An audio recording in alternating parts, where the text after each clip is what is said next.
नमस्कार, मैं Hitesh Rajpure the universal classes Rupganj से। आज हम लोग 12th का सेकंड चैप्टर सॉल्यूशन विलियन के बारे में पढ़ेंगे। विलियन क्या होता है, चलो आइए देखते हैं।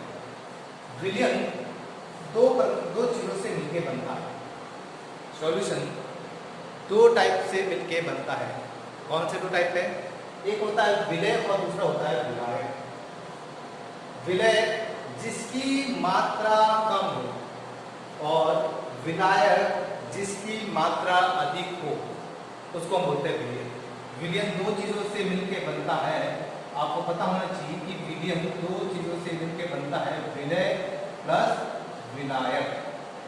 अब विलायक क्या होता है? जिसकी मात्रा कम हो और जिसकी मात्रा अधिक हो। जैसे मैं उदाहरण के लिए शक्कर को पानी के अंदर मिलाता हूँ, H2O, ग्लूकोज जो आप लोग शक्कर है उसको किसके अंदर मिलाते हो? वाटर के अंदर मिलाते हो, पानी के अंदर मिलाते हो। तो यहाँ पर शक्कर की मात्रा कम होती है और पानी की मात्रा अधिक होती है। तो इस प्रकार से जो मिश्रण प्राप्त होता है, जिसको हम क्या बोलते हैं? विलियन बोलते हैं। अब विलियन के बारे में आप जानते हो, समांगी विलियन, विषमांगी विलियन, आप लोगों ने छोटी क्लास में सीख चुके हो, उसके बारे में ज़्यादा बताने की जरूरत नहीं है। अब आता है विलय और विलायक के बारे में आपको पता चल गया। और विलियन के प्रकार, चलो आपको नेक्स्ट बताते हैं विलियन के प्रकार। भौतिक अवस्था के आधार पर विलियन तीन प्रकार के होते हैं। विलियन तीन प्रकार के कौन कौन से? गैसीय विलियन, द्रव्य विलियन और तीसरा है ठोस विलियन। गैसीय विलियन क्या होता है? जिसकी मात्रा अधिक हो, विलायक के अंदर जिसकी मात्रा गैस में अधिक हो, वो क्या कहलाएगा? आप लोगों के गैसीय विलियन। अगर आपका गैस हो गया, मतलब गैस के अंदर आप क्या मिला रहे हो? द्रव मिला रहे हो और ठोस मिला रहे हो, जो आपके किस प्रकार का विलियन मिलेगा? गैसीय विलियन। द्रव्य विलियन क्या होगा? जिसके अंदर मिला रहे हो, मतलब आपका द्रव क्या हो गया? जिसकी मात्रा अधिक होगी तो इसके अंदर क्या मिला रहे हो? आप गैस को मिला रहे हो और साथ में क्या मिला रहे हो? ठोस को मिला रहे हो। फिर आता है ठोस विलियन। ठोस विलियन के बारे में आप जानते हो कि आप ठोस के अंदर क्या क्या दो चीजें मिला रहे हो? एक तो गैस मिला रहे हो या फिर द्रव मिला रहे हो। इस प्रकार से जो मिश्रण प्राप्त होता है उसको हम क्या बोलते हैं? एक तो होता है भौतिक अवस्था के आधार पर गैसीय विलियन, द्रव्य विलियन और द्रव विलियन और ठोस विलियन। ध्यान रखना, द्रव्य और द्रव्य दोनों में फर्क है। द्रव और द्रव्य, द्रव्य एक पदार्थ के बारे में बताता है और द्रव आप लोगों के लिक्विड की फॉर्म में आता है, ठीक है, तरल अवस्था जो लिक्विड फॉर्म में आता है। तो द्रव्य और द्रव में दोनों में ही अंतर है, इस चीज को ध्यान रखना। चलो आगे देखते हैं। अब आता है विलय और विलायक की भौतिक अवस्था के आधार पर इनके प्रकार। विलय और विलायक के भौतिक अवस्था के आधार पर इनके प्रकार, ये इंपॉर्टेंट है। मोस्टली बहुत सारे कोचिंग क्लासेस वगैरह इनको छोड़ देते हैं कि इनका क्या इंपॉर्टेंस है। इनका क्वेश्चन कभी कभी आपके कंपटीशन एग्जाम में बनता है और आप लोगों के बोर्ड के एग्जाम में इसके क्वेश्चन बन सकते हैं। किस प्रकार के क्वेश्चन बनेंगे वो मैं आपको बता दूंगा। अब आता है विलयन के तीन प्रकार, मैंने आपको बता चुका हूं, ठीक है। अब इसके अंदर विलय आप लोगों के यदि गैस है और विलायक गैस है, दोनों विलय और विलायक दोनों का मिश्रण क्या है? गैस है, तो विलयन गैसीय विलयन हो गया। और इसके अंदर इसके जैसे आप लोग वायु देखते हो, वायु के अंदर बहुत सारी गैसों का मिश्रण होता है, जैसे H2, CO2, अक्रिय गैसें, बहुत सारी गैसें जो आप लोगों के वायु के अंदर उपस्थित रहती है। तो गैसों का मिश्रण जिसके अंदर दोनों, इसकी विलय क्या होगी? गैस होगी और विलायक भी क्या होगी? गैस होगी, ठीक है। तो ये आप लोगों को गैस फॉर्म में रहते दोनों। कुछ कभी कभी इसका क्वेश्चन कैसे बताऊंगा मैं आपको बता दूंगा। दो गैसों का मिश्रण, जैसे इधर विलय क्या हो गैस और विलायक भी क्या हो?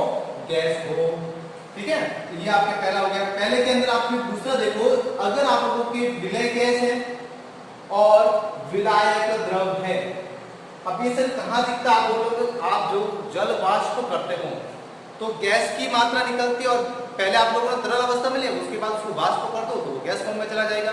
तो यहाँ पर गैस वाष्प के अंदर विलय तो अपनी गैस और विलायक क्या होता है? द्रव। जैसे आप नमी भी देखते हो तो नमी आप लोगों के गैस फॉर्म में होती है और लेकिन जैसे आपके मुंह पे लगती है तो वो लिक्विड फॉर्म में आ जाती है। तो ध्यान रखना, विलायक आपकी गैस, विलय जिसकी गैस हो और विलायक क्या हो? द्रव हो। ध्यान रखना, विलय हमेशा कम होता है और विलायक हमेशा ज्यादा होता है। चलो नेक्स्ट, गैसीय विलयन के नेक्स्ट देखो, गैस और ठोस। अब ऊर्ध्वपातन, अब जैसे ऊर्ध्वपातन ठोसों का ऊर्ध्वपातन देखते हो, जैसे कपूर देखते हो, तो कपूर एक आपको कपूर देखते हो, नौसाधर वगैरह बहुत सारे एग्जाम्पल है, आयोडीन है, अमोनियम क्लोराइड है, ये आप लोगों के ठोस अवस्था में। लेकिन जैसे इसको ऊर्ध्वपातन करते हैं या उनको ताप देते हैं तो ये गैस फॉर्म में बदल जाते हैं। तो ये ध्यान रखना आप लोगों को, विलायक के अंदर इसकी भी गैस अवस्था होती है और विलय के अंदर इसकी फॉर्म क्या हो, गैस हो, और विलायक के अंदर इसकी फॉर्म क्या हो, ठोस हो। उदाहरण के लिए आपके सामने लिखा हुआ है ठोसों का ऊर्ध्वपातन, जैसे कपूर, आयोडीन और NH4Cl अमोनियम क्लोराइड। ठीक है, इनको ताप देने के बाद ऊर्ध्वपातन हो जाता है। नेक्स्ट है द्रव्य विलयन। द्रव्य विलयन जिसके अंदर आप लोगों का पहला है विलय क्या हो, गैस हो, और विलायक क्या हो, द्रव हो। विलायक जिसकी मात्रा अधिक हो और विलय जिसकी मात्रा कम हो। अब जैसे आप लोग देखते हो सोडा जल, जैसे आप इनो देखते हो तो उसके अंदर गैस की मात्रा कम होती है लेकिन लिक्विड फॉर्म में उसकी मात्रा अधिक होती है। तो ये उदाहरण आपके सामने, जैसे सोडा जल या फिर आप लोगों के अमोनिकृत जल। अमोनिकृत जिसका आप लोग अमोनिया को कभी भी द्रव अवस्था में नहीं मापा जाता, अमोनिया हमेशा गैस फॉर्म में होती है। तो अमोनिया को हमेशा दाब लगा के उसको एक बोतल के अंदर द्रव की अवस्था में भरी जाती है। जैसे ढक्कन खोल देते हैं तो उसके अंदर अमोनिया उड़ जाती है। तो ध्यान रखना, अमोनिया आप लोगों के गैस फॉर्म में होती है और उसका विलायक क्या होता है, द्रव होता है। ध्यान रखना। नेक्स्ट होता है विलय, आप लोगों के द्रव है और विलायक क्या है, द्रव है। दोनों मात्रा में द्रव है। अब आप विलय और विलायक दोनों मात्रा में द्रव, अल्कोहल को जल के अंदर मिश्रण कर दो तो वो पूर्ण रूप से घुल जाएगा। तो जिसको अंदर आप देखते हो कि आप लोगों का द्रव और द्रव, विलय भी क्या है, द्रव, और विलायक भी क्या है, द्रव। ठीक है, नेक्स्ट आता है फिर आप लोगों के ठोस। विलय क्या हो, ठोस हो, और विलायक क्या हो, द्रव हो। अब आता है कि सर आप बोलेंगे सर ये कैसे समझ में आएगा कि ठोस क्या है और द्रव क्या है। जिसकी मात्रा अधिक हो उसको द्रव लेना, जिसकी मात्रा कम हो उसको ठोस लेना। जैसे उदाहरण के लिए लवण को जल के अंदर मिलाकर, लवण हो, शक्कर हो, फिर आप जल लवण, मैंने यहाँ पर लिखा है लवण, नमक ले लो, कोई भी ले लो, लवण, नमक, शर्करा को इत्यादि को खा के कहाँ मिला दो, जल के अंदर मिला दो। ठीक है, ये करेक्शन कर लेना। अगर आप लोग लवण, नमक, शक्कर इत्यादि को कहाँ घोलते हो, जल के अंदर घोलते हो। तो देखो जिसकी मात्रा कम हो वो क्या करेगा, ठोस, और जिसकी मात्रा अधिक हो क्या करेगी। यहाँ पर नमक, लवण, ये सभी क्या आप लोगों के ठोस है और द्रव क्या है, आपको सॉरी जल क्या हो गया, आप लोगों के द्रव हो गया। नेक्स्ट है आप लोगों के ठोस विलयन। ठोस विलयन के अंदर क्या है, ठोस विलयन के अंदर आप लोगों की विलय गैस हो और विलायक क्या हो, ठोस हो। अब जैसे बड़ी बड़ी फैक्ट्रियां होती है, इंडस्ट्रीज होती है, वहां पर जैसे हाइड्रोजन गैस बनाते हैं वगैरह कुछ भी होती है, जैसे कुछ काम कर रहे हैं इंडस्ट्री के अंदर, हाइड्रोजन गैस निकल रही है, तो हाइड्रोजन गैस हमारे शरीर के लिए हार्मफुल है। ठीक है, आप भी जानते हो। तो इनको बचने के लिए क्या होता है कि एक प्लेटिनम धातु का एक मास्क बनाया जाता है और इस मास्क के द्वारा क्या किया जाता है, उस गैस का अधिशोषण किया जाता है। अधिशोषण और अवशोषण।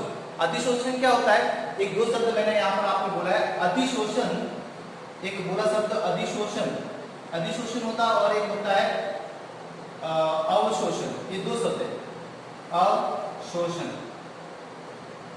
अधिशोषण और अवशोषण क्या है। अवशोषण आप लोगों के कोई भी चीज, जैसे रुई है, रुई को अगर पानी के अंदर भिगो दो तो रुई पानी आपके रुई के अंदर तक चला जाएगा।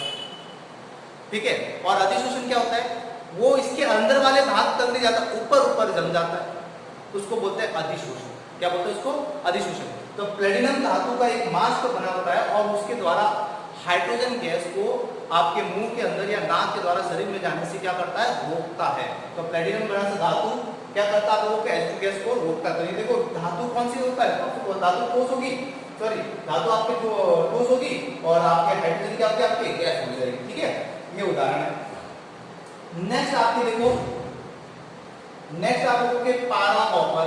तो पारा क्या है, लिक्विड फॉर्म में होता है, आप जानते हो, और कॉपर क्या होता है, आप लोगों के ठोस फॉर्म में रहता है। ठीक है, और लास्ट आप लोगों के ठोस, द्रव, मतलब आप जानते हो कि धातु आप लोगों के मिश्र धातु आप लोगों के ठोस फॉर्म में भी होती है और द्रव फॉर्म में भी होती है। बहुत सारे एग्जांपल आप देख सकते हो, जिंक कॉपर, इन दो धातुओं के अंदर आप लोगों के जिंक और कॉपर का मिश्रण करना, जैसे दो धातु का मिश्रण करते हैं तो एक धातु द्रव होगी और दूसरी धातु क्या होगी, आप लोगों के लिखा हुआ है, एक धातु द्रव होगी और दूसरी धातु कौन सी होगी, ठोस। जिसकी मात्रा अधिक होगी वो कौन से फॉर्म में रहेगा, द्रव फॉर्म में, और जिसकी मात्रा कम होगी वो कौन से फॉर्म में रहेगा, ठोस फॉर्म में। तो ये आप लोगों के टेबल बहुत ही ज्यादा इंपॉर्टेंट है, इसके क्वेश्चन कभी कभी इसके बोर्ड के अंदर या ये आपकी कंपटीशन के एग्जाम के अंदर बनता है। बोला जाए क्वेश्चन कैसे बनता है, जैसे मैंने एग्जाम्पल के लिए आपके क्वेश्चन बोल दिया कि सोडा जल के अंदर विलय और विलायक की प्रकृति क्या है या प्रावस्था क्या है, तो आपको बताना पड़ेगा कि सोडा जल आप लोगों के इसके अंदर विलायक की प्रवृत्ति क्या है, द्रव, और विलय की प्रवृत्ति क्या है, गैस। ठीक है, फिर और एग्जांपल बहुत सारे बनते हैं, जैसे आप लोगों के जैसे कपूर का पूछ लिया तो कपूर के अंदर आप जानते हो कपूर आपके ठोस फॉर्म में रहता है, उत्प्लावन करने पर जल फॉर्म में, सॉरी वाष्प फॉर्म में चला जाता है, गैस फॉर्म में हो गया, तो विलय गैस हो गया और विलायक क्या हो गया, ठोस हो गया। तो इस प्रकार से आप लोगों के एग्जाम्पल से ये वाला आपको क्वेश्चन पूछा जा सकता है और बहुत ही ज्यादा इंपॉर्टेंट है। चलो आइए आगे बढ़ते हैं। आपके सांद्रता, अब सांद्रता क्या होती है कि आप जैसे मात्रा को लेते हो तो केमिस्ट्री के अंदर एक चीज को नोट करना कि यहाँ पर मात्रा का प्रयोग नहीं करके सांद्रता का प्रयोग किया जाता है। तो यहाँ पर किसी विलायक के अंदर जिसकी मात्रा अधिक है, विलायक के अंदर विलय की घुली हुई मात्रा क्या कहलाती है, सांद्रता कहलाती है। जैसे आप लोगों ने 2 ग्राम शक्कर को किसके अंदर डाल दिया, पानी के अंदर डाल दिया, तो विलायक क्या है आपका पानी और विलय क्या है आप लोगों की शक्कर, तो 2 ग्राम जो मात्रा है वो क्या कहलाएगी, आपके सांद्रता कहलाएगी। क्या कहलाएगी, सांद्रता कहलाएगी। ठीक है, अब सांद्रता के मापने के लिए बहुत सारी इकाइयां हैं।